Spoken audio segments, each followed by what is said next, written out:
I'm Brielle Thompson, 67 years old, and I never thought my retirement years would involve outsmarting murderers living under my own roof. That Tuesday afternoon, I returned from Walmart earlier than expected and froze at the kitchen doorway.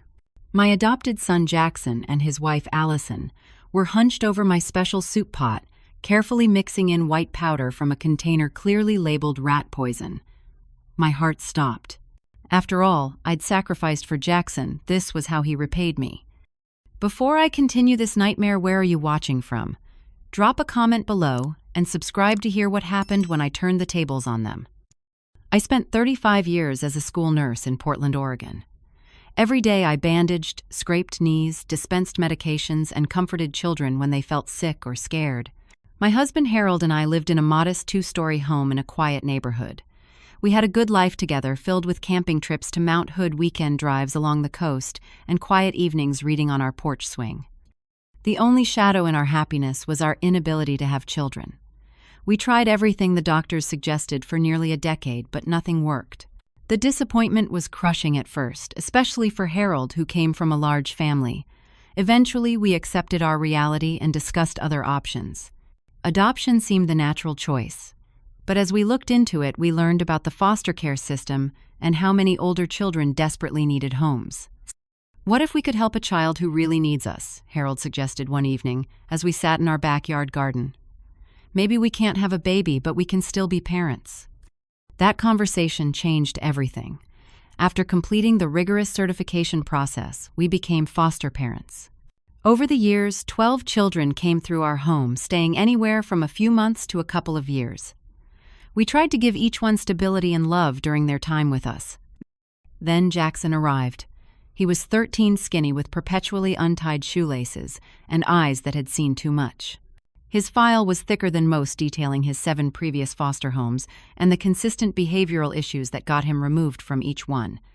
His mother was an alcoholic who lost custody when Jackson was 8. His father had never been in the picture. The social worker warned us that he might be our most challenging placement yet. "He's got anger issues," she explained, "fights at school, property destruction, running away. But underneath all that, he's a bright kid who's never had a chance."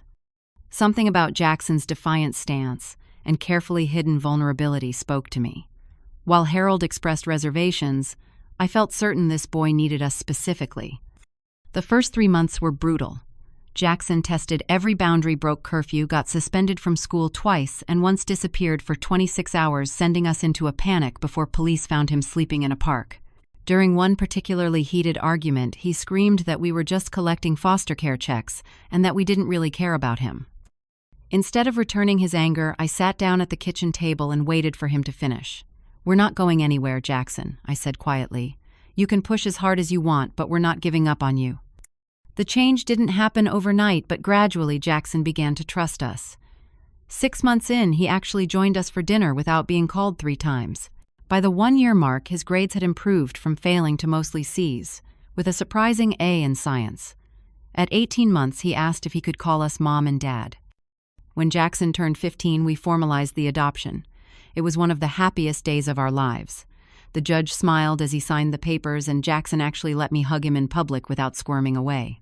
That evening, Harold built a bonfire in our backyard, and the 3 of us roasted marshmallows and talked about the future. "You know what this means, right?" Harold said to Jackson. "You're stuck with us for good now. No returns, no exchanges." Jackson smiled, that rare smile of his. "I can live with that." High school remained challenging, but Jackson graduated on time.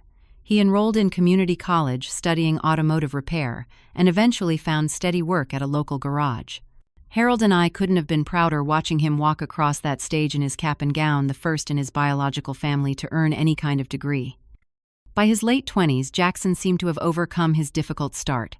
He had his own apartment, paid his bills on time, and even volunteered occasionally at a youth center working with kids from backgrounds similar to his. Harold would nudge me during our visits to Jackson's place and whisper, "We did good, Bri, we really did." 5 years ago, Harold was diagnosed with aggressive pancreatic cancer. The disease took him quickly, just 8 months from diagnosis to the end. Jackson was there through it all, helping me care for Harold in his final weeks, sitting with me during those terrible nights when pain medications weren't enough. After the funeral, when the casseroles stopped coming and friends returned to their own lives, Jackson stayed close. He called daily and visited 3 or 4 times a week. "I don't want you to be alone, Mom," he'd say. Harold had been meticulous about planning. Our mortgage was paid off, and his life insurance policy left me with a substantial nest egg. I wasn't wealthy, but I was secure. I could stay in our home and not worry about finances. 3 months after Harold's funeral, Jackson lost his apartment when the building was sold for redevelopment. "It's just temporary," he assured me when he asked to move back home. "Until I find a new place." I welcomed him with open arms, grateful for the company and the chance to be useful again. The house felt less empty with him there, even if his music was too loud, and he left wet towels on the bathroom floor. Jackson met Allison about 6 months after moving back in with me. She worked at the coffee shop near his garage, a pretty brunette with a quick smile and carefully manicured nails. The first time he brought her home for dinner, I noticed how she complimented my home, asking detailed questions about the neighborhood and property values. "Your place is gorgeous," she gushed, "and in such a desirable area. You must be sitting on a gold mine." I brushed off the comment, but something about her interest made me uneasy. Still, Jackson seemed happier than I'd seen him since Harold died. Who was I to question his choice? Their romance moved quickly. Within 6 months, Jackson proposed with a ring that seemed far beyond his budget. When I gently asked about it, he mentioned something vague about a payment plan. 2 months later, they were married in a small ceremony at a local park. I wore the blue dress Harold always loved and tried to focus on Jackson's happiness rather than the growing number of red flags I was noticing about Allison. Like how she'd steer conversations toward my finances, asking about Harold's life insurance, or whether I'd considered downsizing. Or how she'd encourage Jackson to ask me for loans for various emergencies that always seemed to crop up right after they'd taken an expensive weekend trip. The newly married couple moved into my house shortly after their honeymoon, claiming they wanted to save money for a down payment on their own place. Plus, Allison added, "It's not good for you to be rattling around in this big house all alone, Brielle. We can keep you company." At first, having them there was pleasant. Allison took over much of the cooking and the house was filled with conversation again. But gradually things began to shift. Allison established herself as the lady of the house, rearranging furniture and suggesting we replace family photos with more modern decor. Jackson changed too. He became secretive about their finances and irritable when I asked simple questions about their plans. Whenever I mentioned them finding their own place, there was always a reason why they needed to stay a little longer. My friends started calling less. When I mentioned this to Jackson, he shrugged. "Maybe they're just busy. Or maybe they're tired of you always talking about Dad." The comment stung and I found myself withdrawing further. By the 2-year mark of their marriage, Jackson and Allison occupied the entire upper floor of my house. My activities were largely restricted to my bedroom, the kitchen during approved hours, and the small sunroom where I kept my plants. Somehow I'd become a guest in my own home, and I wasn't quite sure how it had happened. The health problems started about 6 months ago. At first it was just unusual fatigue, the kind that sleep doesn't cure. Then came irregular heartbeats, palpitations, that would wake me at night, my heart fluttering like a trapped bird beneath my ribs. Dizziness followed, sometimes so severe I had to sit down wherever I was, once right in the middle of the produce section at the grocery store. My doctor, Dr. Matthews, ran tests but found nothing conclusive. "Your EKG shows minor irregularities," he said during one visit, frowning at my chart, "but nothing that explains these symptoms. How's your stress level?" I admitted things were tense at home, but didn't elaborate. It seemed disloyal to complain about Jackson, and I worried that mentioning my suspicions would make me sound paranoid. As my health declined, Allison became increasingly helpful.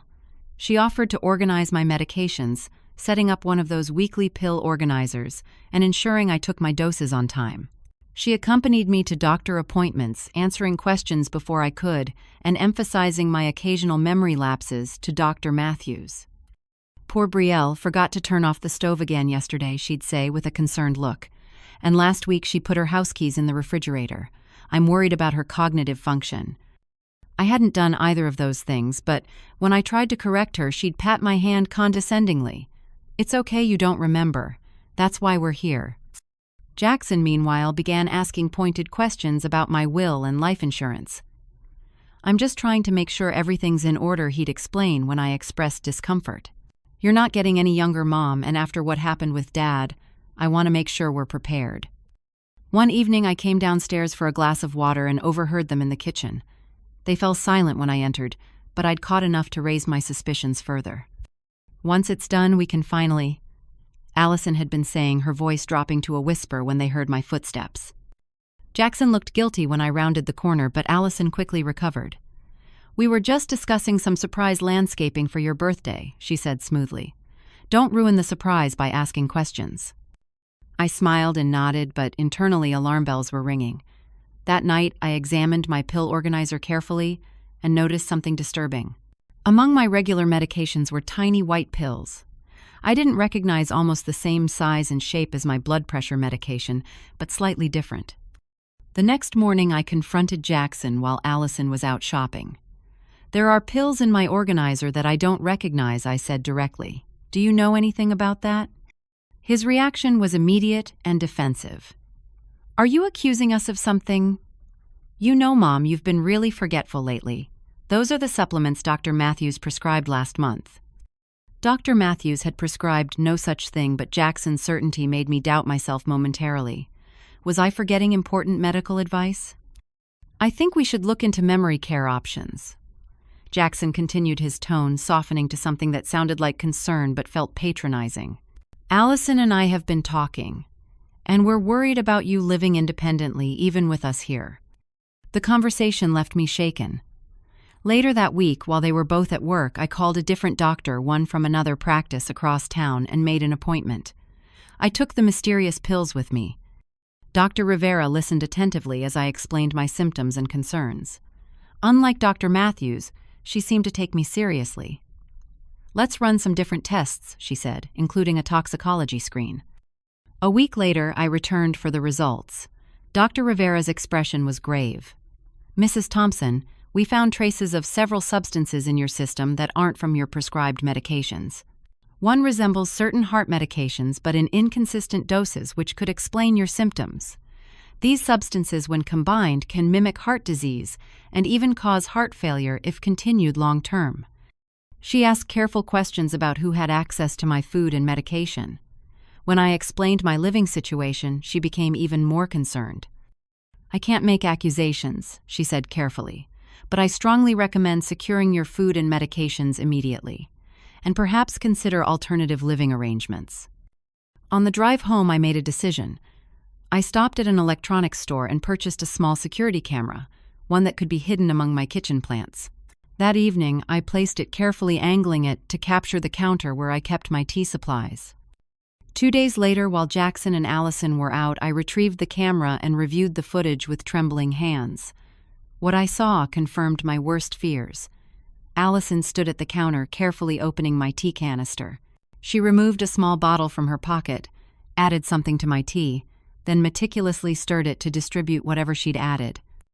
I sat in stunned silence, watching the footage 3 times to be sure I wasn't mistaken. The betrayal was so profound that I felt physically ill. My own son and his wife were slowly poisoning me. The people I welcomed into my home, the son I had raised and loved, were trying to kill me. That night I lay awake, tears silently soaking my pillow. I thought of all those years with Jackson, the struggles and triumphs, the moments I'd been so proud of him. Had it all been an act? Or had Allison's influence corrupted him so completely? Over the next week, I developed a plan. I pretended nothing had changed, still taking my medications but secretly disposing of them. I drank my tea when they could see me but poured it down the sink when they weren't looking. I continued to complain about my symptoms, even exaggerating them slightly to maintain the illusion. Every Tuesday afternoon, I went grocery shopping. It was a routine they knew well. I always made my special vegetable soup on Tuesday evenings, a recipe Harold had loved. Jackson claimed to love it too, and even Allison complimented it, though she usually only took a small portion. This particular Tuesday, I made a point of telling them I'd be gone longer than usual. "I need to pick up a prescription after shopping, and you know how slow that pharmacy is," I explained. "Don't wait dinner for me if I'm late." I saw the look they exchanged, a barely perceptible nod from Allison, a moment of hesitation from Jackson. Something was planned for today. I could feel it. Instead of driving to my usual store, I parked a block away from the house and waited 30 minutes. Then I walked back, entering through the rarely used side door that led through the garage. The house was quiet when I slipped in through the side door.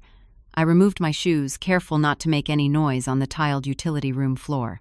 My heart was pounding so hard I was sure they would hear it. I moved slowly toward the kitchen, staying close to the wall where the floorboards were less likely to creak.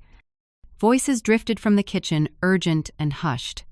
I paused just outside the doorway, hidden by the angle of the wall but able to see their reflections in the glass cabinet doors. Jackson and Allison stood hunched over my soup pot on the stove. The familiar aroma of my vegetable soup filled the air, the comfort food I'd made hundreds of times for our family. Allison held a small container in her hands, carefully measuring its contents into a measuring spoon. The label was clearly visible from where I stood, rat poison, the kind we kept in the garage for the occasional rodent visitor. "Are you sure this is enough?" Jackson asked, his voice uncertain. "We've been adding small amounts for months, and she's still here." Allison's response was cold, calculated. "We have to be careful. Too much at once will look suspicious. Mom's heart is already weak. The doctor will just think it was natural causes." Mom. She never called me Mom when speaking to me, only when manipulating Jackson. "Once we sell the house, we can finally pay off our debts and start fresh," she continued, stirring the powder into my soup. "No more loan sharks, no more threats. We'll be free." My knees nearly gave out. The world tilted sideways and I had to press my hand against the wall to stay upright. My own son was helping poison me for my house and insurance money. The boy I had loved, advocated for, believed in when no one else did, was stirring rat poison into my food. The nausea hit me in waves. I clamped my free hand over my mouth to stifle the sound that threatened to escape, a primal wail of betrayal and heartbreak. Somehow I managed to back away silently, retreating through the utility room and out the side door. Once outside, I ran. Not toward the main street where they might see me returning, but around the block to where I'd parked my car. I fumbled with the keys, finally managing to unlock the door and collapse into the driver's seat. Then the tears came hot and furious. I sobbed until I could barely breathe, great heaving cries that shook my entire body. Every memory of Jackson played through my mind like a cruel montage. His 15th birthday, when Harold built him that treehouse he'd always wanted. His high school graduation, when he'd hugged me and whispered, "I wouldn't be here without you, Mom." The nights by Harold's hospital bed when we'd cried together, united in our grief. Had it all been a lie? Had he always been waiting for the opportunity to get rid of me and take what was mine? Or had Allison poisoned his mind along with my soup? I don't know how long I sat there, but eventually the tears subsided enough for rational thought to return. I needed to decide what to do. The obvious answer was to call the police, immediately report what I'd seen, have them both arrested. But something held me back. Maybe it was those memories, or maybe it was the glimpse of uncertainty I'd seen on Jackson's face. Whatever the reason, I found myself reaching for my phone and calling not 911 but my old friend Margot.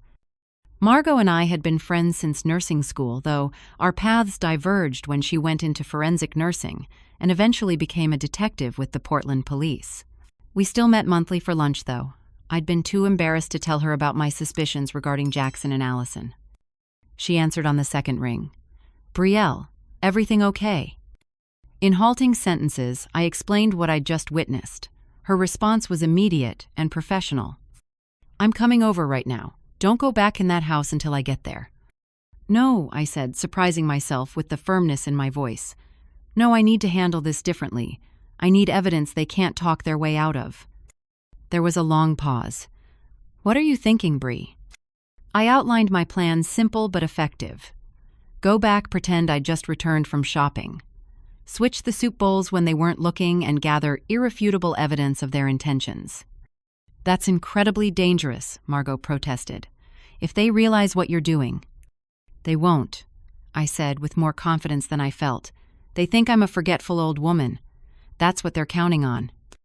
After several minutes of argument, Margot reluctantly agreed, but with conditions. "I'll be parked down the street. Text me when you're safely in your room after dinner. If I don't hear from you by 8:30, I'm coming in with backup." I agreed, and we set the plan in motion. I drove back to the grocery store, quickly bought the items on my list, and returned home the normal way, pulling into the driveway and honking twice as I always did. "I'm home," I called out cheerfully as I entered through the front door, loaded down with grocery bags. The pharmacy line wasn't as bad as I expected. Jackson appeared in the hallway, his face carefully composed but eyes watchful. "Let me help you with those, Mom." As he took the bags, I noticed his hands were trembling slightly. My son preparing to watch me die over soup. "Something smells delicious," I said, moving toward the kitchen. "Did you start dinner?" Allison was at the stove stirring my soup pot with the wooden spoon I'd had for 20 years, the one Harold had carved my initials into. "I hope you don't mind," she said with a bright smile that didn't reach her eyes. "I remembered you always make soup on Tuesdays, and I thought I'd get it started." "How thoughtful," I replied, matching her false warmth. The rat poison container was nowhere in sight, presumably safely hidden away. "Let me just freshen up and I'll be right back to help serve." In my bathroom, I stared at my reflection. My face looked normal, perhaps a bit pale, but my eyes held a hardness I'd never seen before. "You can do this," I whispered to myself. "For Harold. For justice. For yourself." I returned to the kitchen with renewed resolve, ready to face my would-be killers across the dinner table one last time. Returning to the kitchen, I found Allison ladling soup into 3 bowls. I watched carefully, noting which bowl received special attention, a slightly longer stir with the ladle. That one, the one with the blue rim, would be mine. "Can I help with anything?" I asked, keeping my voice light. "No, everything's ready," Allison replied. "Jackson, can you grab the bread from the oven?" As Jackson moved to the oven, I saw my opportunity. "Oh, I forgot to bring in the mail. I'll be right back." Before either could respond, I hurried to the front door, opened and closed it without going out, then paused in the hallway for a moment. When I returned to the kitchen, they were both at the sink, their backs to the table. With quick, silent movements, I switched my poisoned bowl with Allison's. The soup looked identical, rich and steaming with chunks of vegetables and barley, no visible trace of the deadly powder they'd added. "Mail was just advertisements," I announced, taking my seat at the table. "This soup looks wonderful, Allison. Thank you for getting it started." Jackson sat down, his expression tense, despite his attempt at a casual smile. "Yeah, thanks, babe." Allison joined us, placing herself in front of the bowl that had originally been mine. "It's your recipe, Brielle. I just followed your instructions." I lifted my spoon, watching them from beneath lowered eyelashes. Neither touched their spoons until I took the first bite. I swallowed, smiled, and took another spoonful, delicious as always. "The secret is in the herbs." Only then did they begin to eat, Jackson with obvious reluctance, Allison with more confidence. I continued eating normally, commenting on mundane topics, asking about their day. All the while, I was hyper-aware of every movement, every glance between them. Halfway through the meal, Jackson's phone buzzed. He checked it under the table, then shot Allison a look I couldn't quite interpret. "Everything okay?" I asked innocently. "Fine," he said quickly. "Just work stuff." The tension in the room was suffocating. I found myself wondering if this was how Harold had felt in his final days, knowing death was near but powerless to stop it. The difference was Harold had been surrounded by love while I sat sharing a meal with people plotting my demise. As I finished my soup, I noticed Allison watching me intently, a slight furrow between her brows. Was she concerned that I'd eaten all of my supposedly poisoned soup without ill effects, or was she waiting for symptoms to begin? I pushed my empty bowl away with a contented sigh. That really hit the spot. "I think I'll have some tea and turn in early. I'm feeling a bit tired." "Are you okay?" Mom Jackson asked, and for a moment I almost thought I heard genuine concern in his voice. "You're looking a little flushed." Was this part of their script? Establishing that I hadn't looked well before my heart attack? "Just tired," I assured him. "Nothing a good night's sleep won't fix." I stood pleased to see the relief that flashed across both their faces. They thought their plan was working. I carried my bowl to the sink, rinsed it carefully, then prepared a cup of tea, making sure to use a new tea bag from a box I'd kept hidden in my bedroom. "Good night," I said, cup in hand. "Don't worry about the dishes. You can take care of them in the morning." In my bedroom, I locked the door, something I'd begun doing regularly since discovering the tampered medications. I placed my tea on the nightstand and pulled out my phone, sending Margot a quick text, "I'm safe in my room. They think it's working." Her reply was immediate. "Keep recording everything. I'm outside." I set up my phone to record any sounds from the hallway, then positioned my tablet to record the bedroom door in case they tried to enter. Then I sat in my reading chair, sipping my tea, and waited. It didn't take long. Within 20 minutes, I heard their footsteps in the hallway, pausing outside my door. "Do you think she's asleep already?" Allison's voice barely above a whisper. "Probably," Jackson replied.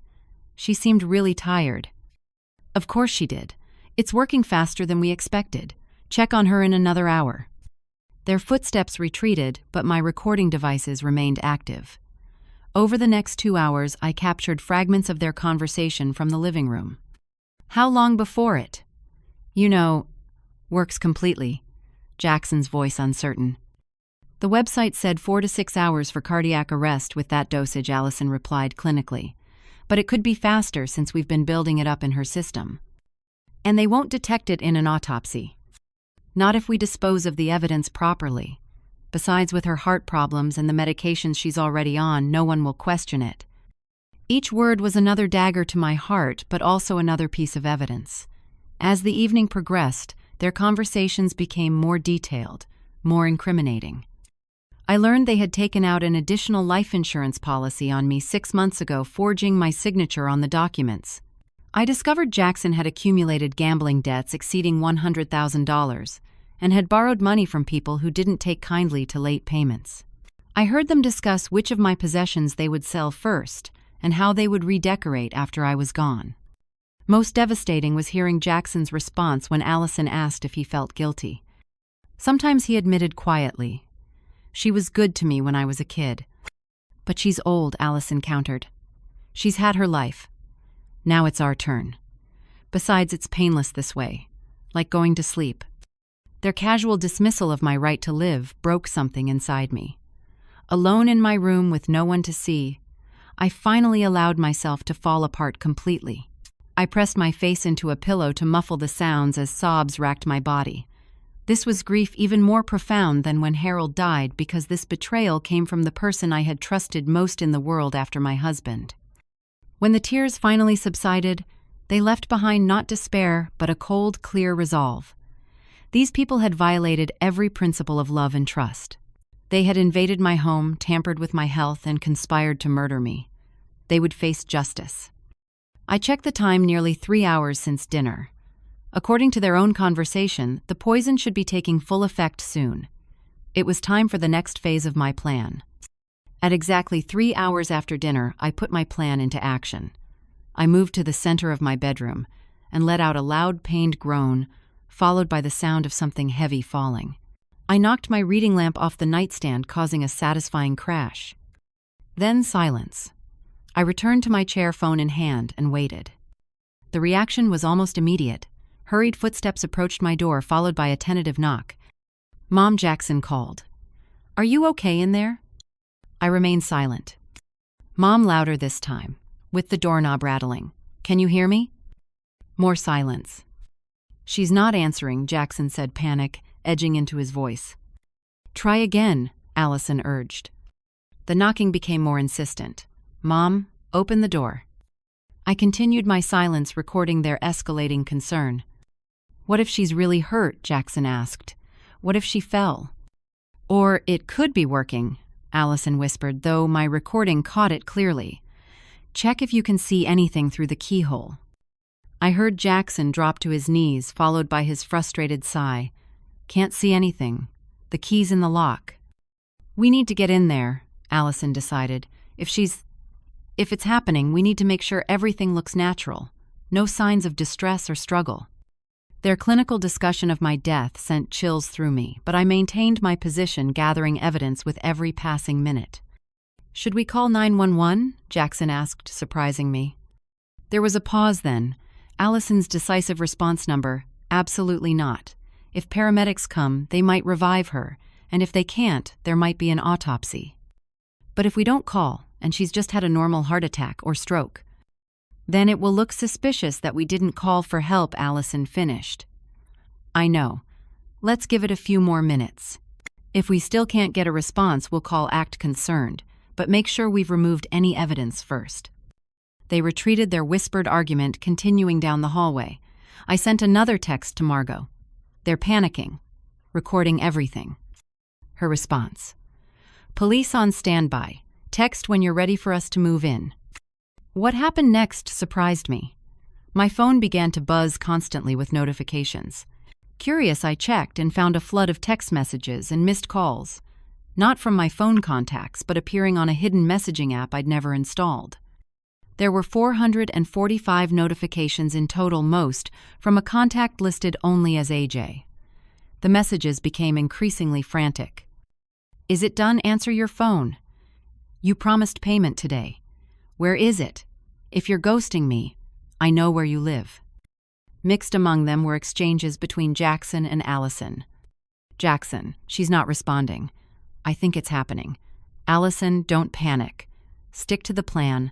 Jackson: "What if something goes wrong, Allison? Nothing will go wrong if you follow my lead." And most damning of all, a message from Allison to the mysterious AJ. "It's happening tonight. You'll have your money tomorrow. All of it."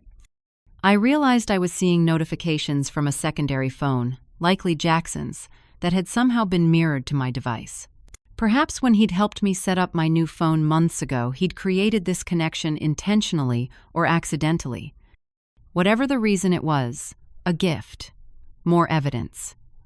I quickly took screenshots of everything before the connection could be discovered and broken. As I finished, I heard them approaching my door again. Mom Jackson called louder than before. "If you can hear me, please answer." When I remained silent, their conversation took an urgent turn. "We have to get in there," Allison insisted. "AJ is threatening to come here if we don't pay tonight." "I can't believe this is happening," Jackson moaned. "This wasn't supposed to be like this." "Pull yourself together," Allison snapped. "Get the screwdriver from the kitchen. We can remove the doorknob." Footsteps hurried away, then returned. I heard the metallic sounds of the doorknob being dismantled, followed by a triumphant, "Got it from Jackson." The door swung open and I was ready for them.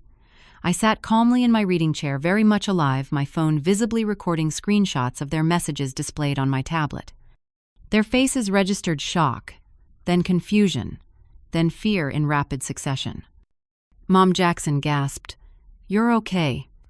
"Very much so," I replied calmly. "Unlike the two of you."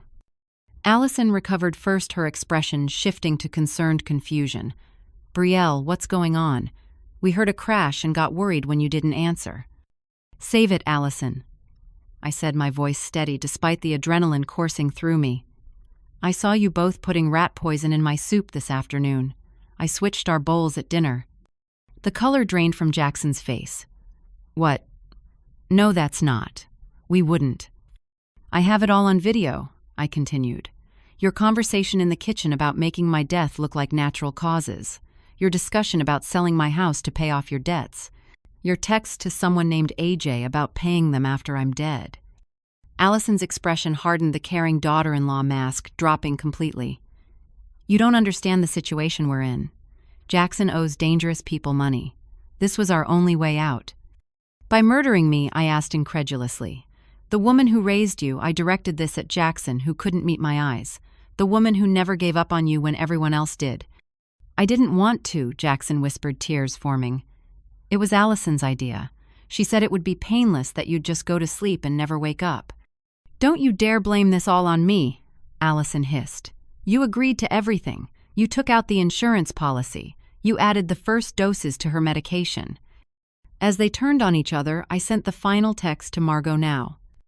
"I trusted you," I said to Jackson, my voice breaking for the first time. "I loved you like you were my own flesh and blood." "Mom, please." Jackson fell to his knees, reaching for my hand. "You don't understand how bad things are. AJ said he'd kill us both if we didn't pay. So you decided I should die instead." Before he could answer, there was a loud knock at the front door, followed by Margot's authoritative voice, "Police, open up."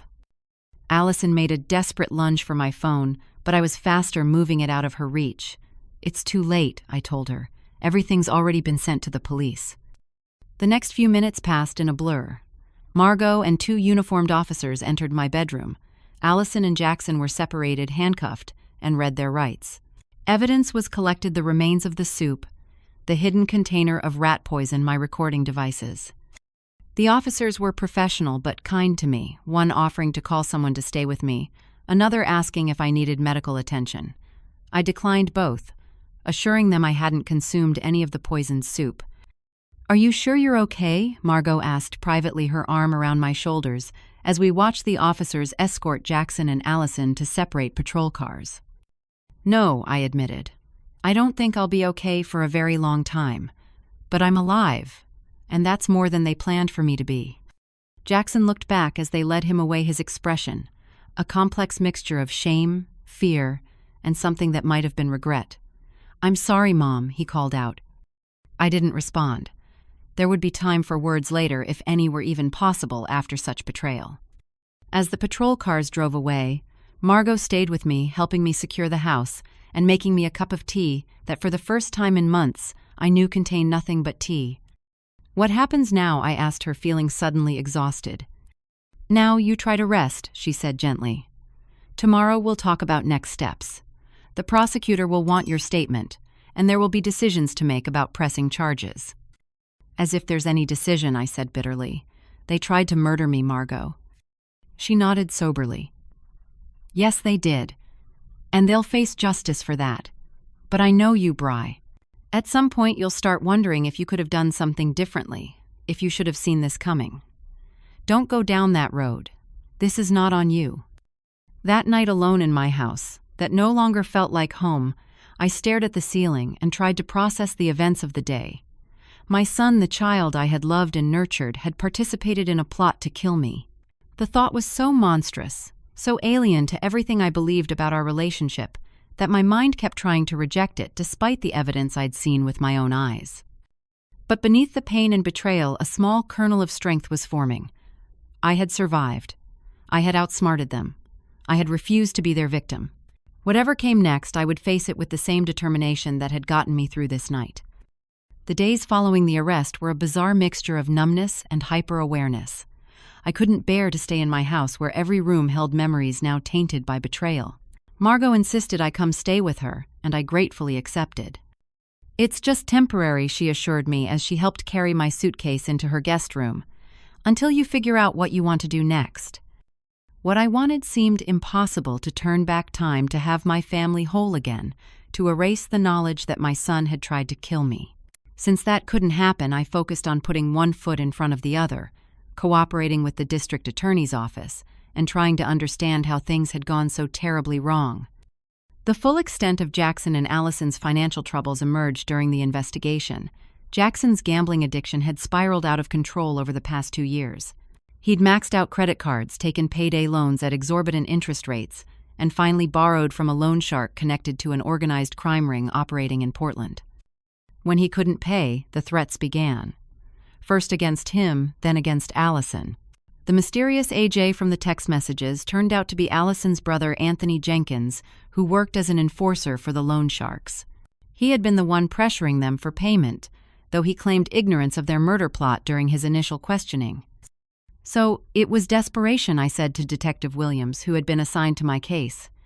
"They were afraid for their lives." "Mrs. Thompson," he said gently, "plenty of people get into financial trouble without resorting to murder. They had options. They could have filed for bankruptcy, sought addiction counseling, even gone to the police about the threats. Instead, they chose to poison you slowly over months. That was a conscious, sustained decision." He was right, of course. Whatever sympathy I might feel for their predicament couldn't excuse what they'd done. Still, understanding the context helped me process the incomprehensible. 2 weeks after the arrest, Jackson's attorney reached out to me. "My client would like to speak with you," she explained over the phone. "He wants to explain and apologize. Of course, you're under no obligation to meet with him." I discussed it with Margot, who advised against it. "It's too soon," she argued. "You're still processing the trauma. He could manipulate you emotionally." But I needed answers only Jackson could provide. "I'll go," I decided, "but I want you there with me." The meeting was arranged in a private room at the county jail. Jackson entered in an orange jumpsuit, his hands cuffed in front of him, looking smaller and younger than his 36 years. His eyes were red-rimmed, and he'd lost weight in the short time he'd been incarcerated. "Mom," he began, his voice breaking on the word, "I don't even know what to say." "The truth would be a start," I replied, fighting to keep my voice steady. "Why, Jackson? After everything we've been through together, why would you do this to me?" He broke down then, sobbing as he tried to explain. The gambling had started as just a way to blow off steam after Harold died. Then it became an escape, then an obsession. By the time he realized how deep he was, the debts were overwhelming.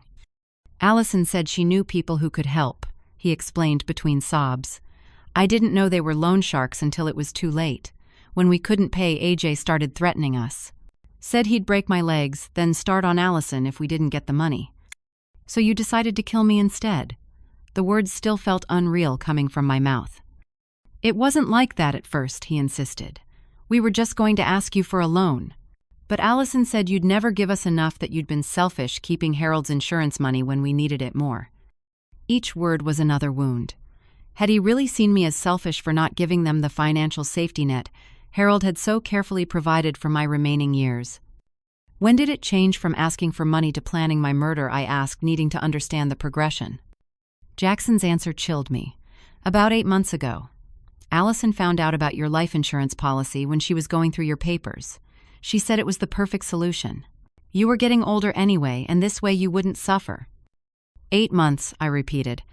"You've been planning this for 8 months." He nodded miserably. "Allison said we needed to make it look natural. That's when she started researching poisons that mimic heart problems. And you went along with this." "I was scared, Mom.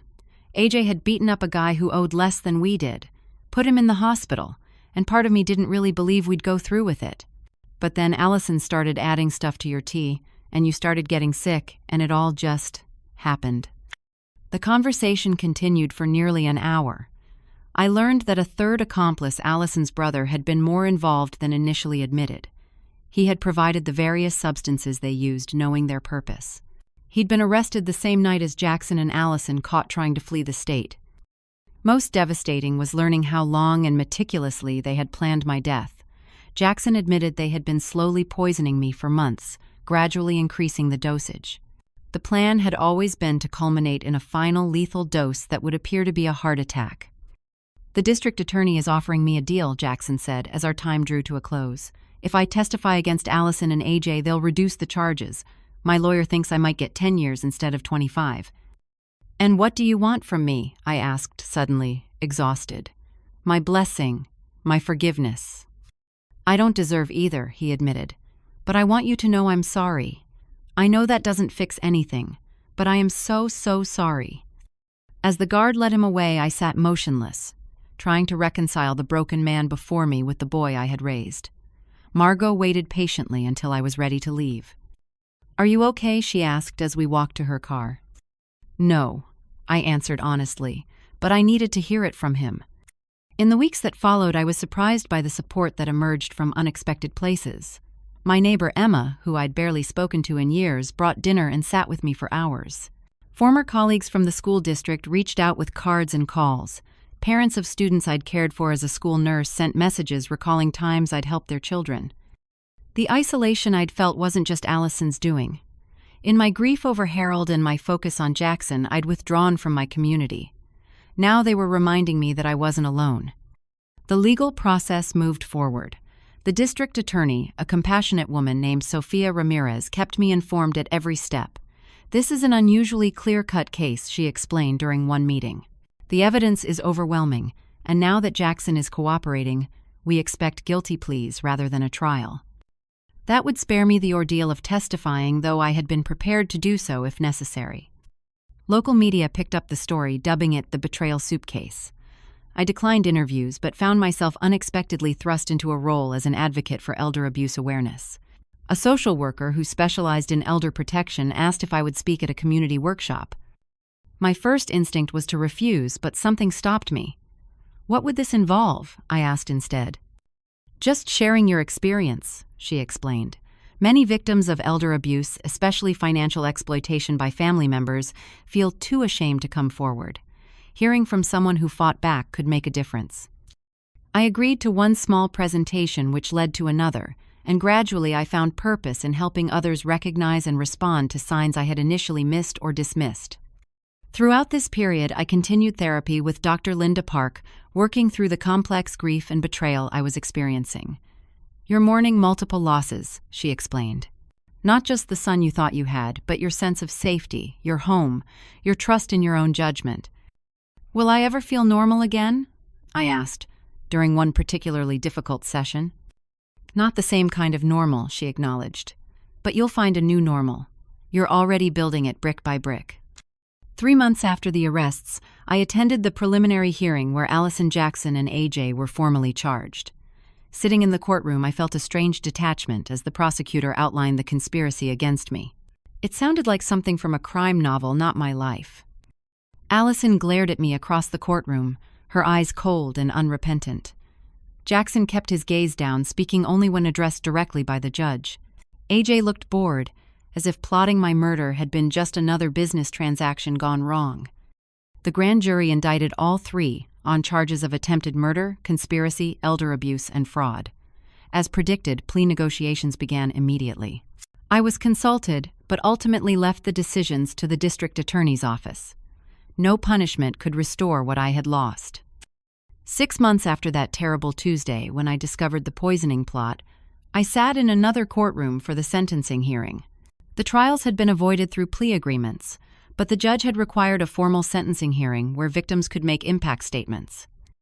The night before, I had sat at Margot's dining table, struggling to find words that could possibly encompass what had been done to me and what it had cost. How do you quantify betrayal by the person you trusted most? How do you explain to a judge the countless small deaths that preceded the one they had planned for you? The death of trust, the death of family, the death of safety in your own home. In the end, I spoke from the heart, facing Jackson directly as I read my statement. 30 years ago, I chose to become your mother. I chose you when others had given up. I believed in you when you didn't believe in yourself. I thought that love could overcome anything. I was wrong. My voice remained steady as I continued. What you and Allison did wasn't just an attempt to end my life. For months, you systematically destroyed my health, my independence, my connections to others, and my trust in my own perceptions. You made me doubt my mind before you tried to stop my heart. Jackson wept silently, but I forced myself to continue. Despite everything, I don't hate you. Hate would keep me tied to this betrayal forever. Instead, I choose to move forward to rebuild my life without you in it. I ask the court to ensure that I can do so safely, without fear that this will happen again to me or anyone else. The sentences came down as expected. Allison received 25 years for being the primary instigator.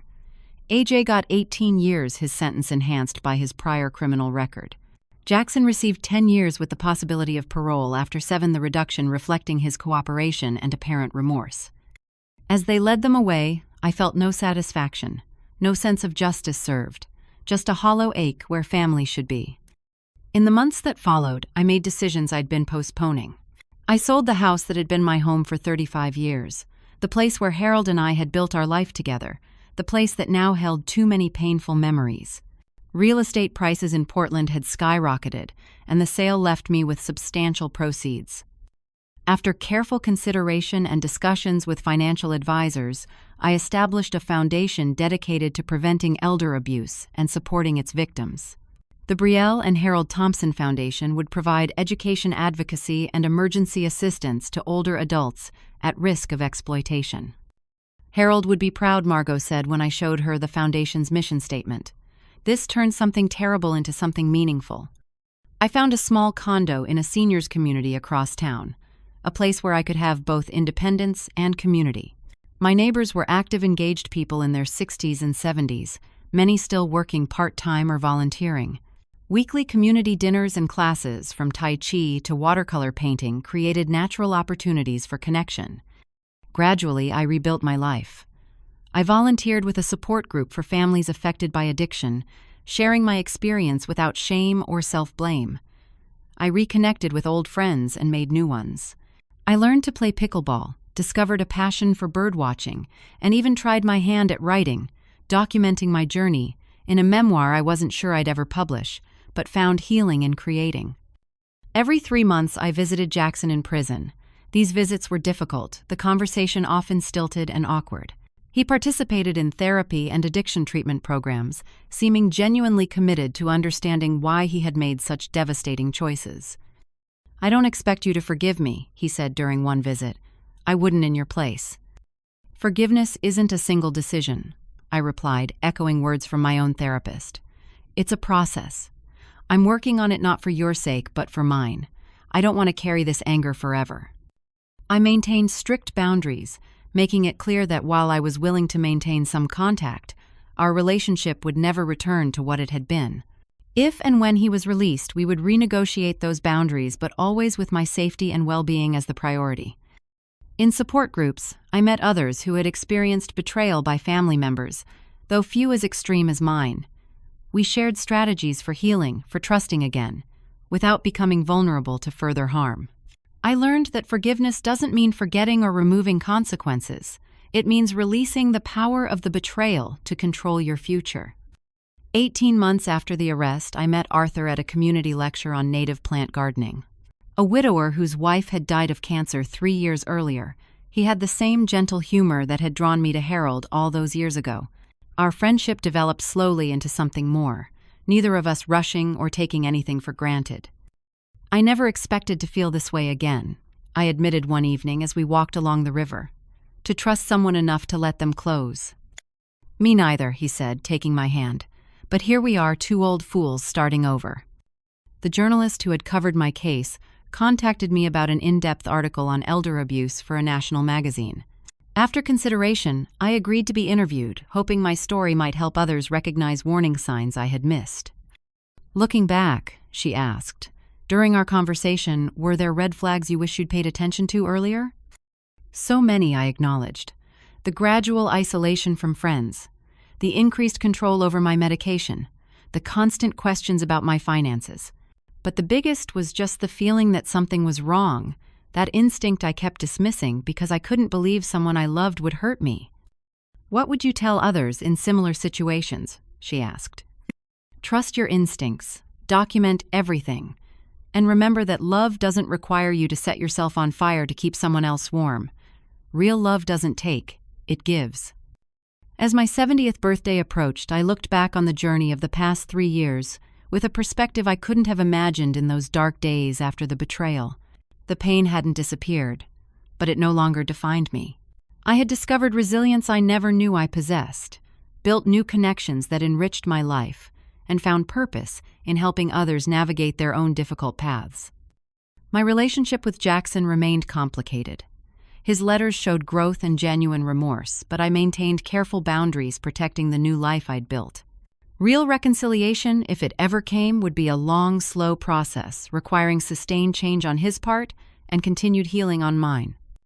The most important lesson I'd learned was that while we cannot control how others treat us, we can control how we respond, whether we remain victims or become survivors, whether we let betrayal define us or use it as a catalyst for growth and change. On my birthday, surrounded by new friends in my new home, I silently thanked Harold for the years we'd shared and the strength he'd helped me discover in myself. Life had taken me down paths I never expected, some beautiful, some devastating, but I had survived.